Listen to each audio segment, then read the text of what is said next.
On August 18, 1991, the State Committee on the State of Emergency was established, also known as SCSE.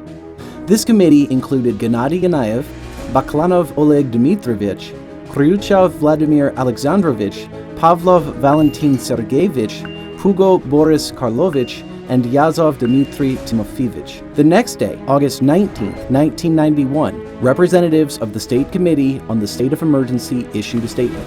Как вы уже знаете из сообщений средств массовой информации, в связи с невозможностью по состоянию здоровья исполнения Михаилом Сергеевичем Горбачевым обязанностей президента СССР на основании статьи 127.7 Конституции СССР вице-президент СССР приступил к временному исполнению обязанностей президента. 3 days of events took place in Moscow, USSR, which changed the course of history forever. Я кинорежиссер Владимир Олейников. 20 августа 1991 года, 1:30 ночи. Бывают в жизни страны исторические дни, бывают исторические ночи. Такая ночь была, видимо, в 17 году, когда выстрелила «Аврора», когда взяли «Зимний». Такая ночь здесь сегодня, у Белого дома. This was preceded by the events at Mikhail Gorbachev's Novo-Ogaryovo residence outside Moscow. This was a process of forming a new union treaty due to the crisis among the Union republics of the USSR. The opinions of the leaders of other countries differed, but the fact remained that change was inevitable. One of the brightest representatives of this process was the first secretary of the Central Committee of the Communist Party of Kazakhstan, Nursultan Nazarbayev. Nursultan Abisovich Nazarbayev was born on July 6, 1940, in the village of Chemolgan of the Kazakh SSR in the family of Abish and Aljan Nazarbayev. From a young age, N.A. Nazarbayev showed outstanding abilities. He was actively engaged in sports. In 1960, he graduated from vocational school number 22 in the city of Dneprodzerzhinsk. In 1967, he graduated from the PTC at the Karaganda Metallurgical Combine. He began his career in 1960 as a worker in the construction department of the trust Kazmetallurgstroy in Temirtau, Karaganda region. Then he worked as an iron worker with filling machines and on a blast furnace at the Karaganda Metallurgical Plant. He began his political activity in 1969 in the city of Temirtau. In different years, he was a secretary of the Karaganda Regional Party Committee, chairman of the Council of Ministers of the Kazakh SSR.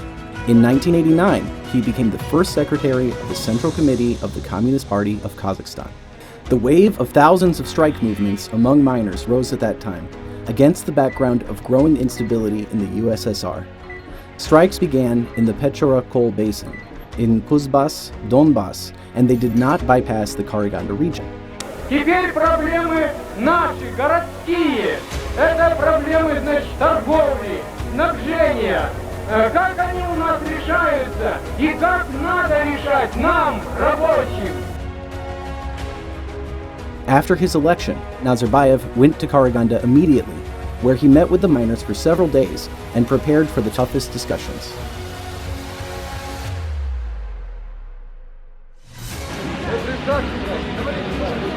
Я Назарбаев, первый секретарь ЦК Компартии Казахстана.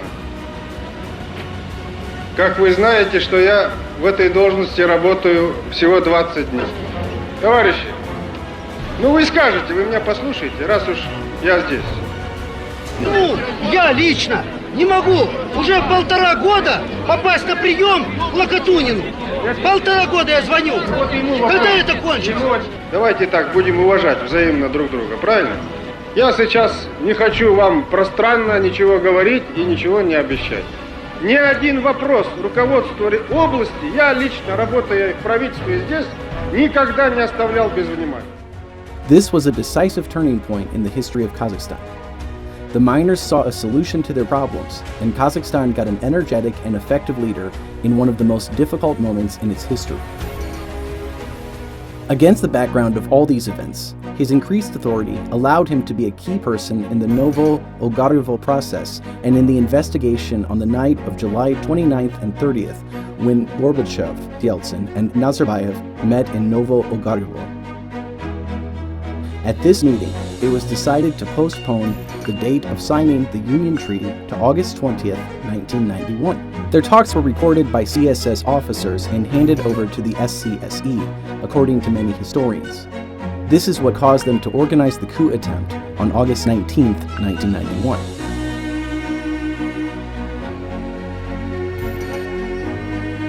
On the morning of August 18th, the coup began. Swan Lake was shown on all TV channels.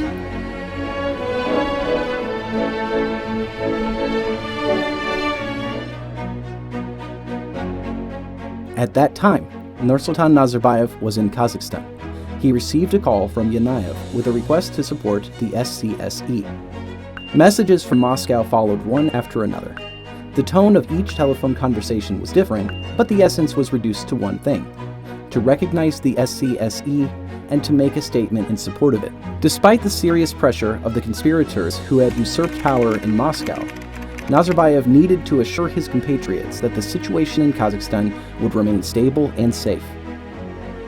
By August 20th, it became obvious that the takeover did not have broad support. The lack of support in the republics, mass demonstrations in Moscow, and the weak legitimacy of their actions forced the coups to surrender.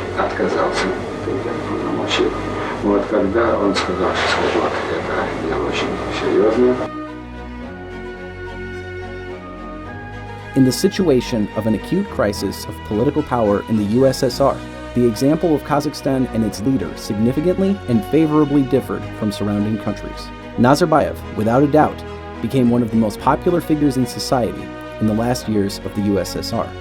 И надо пытаться из любой ситуации, которая складывается, находить цивилизованные выходы.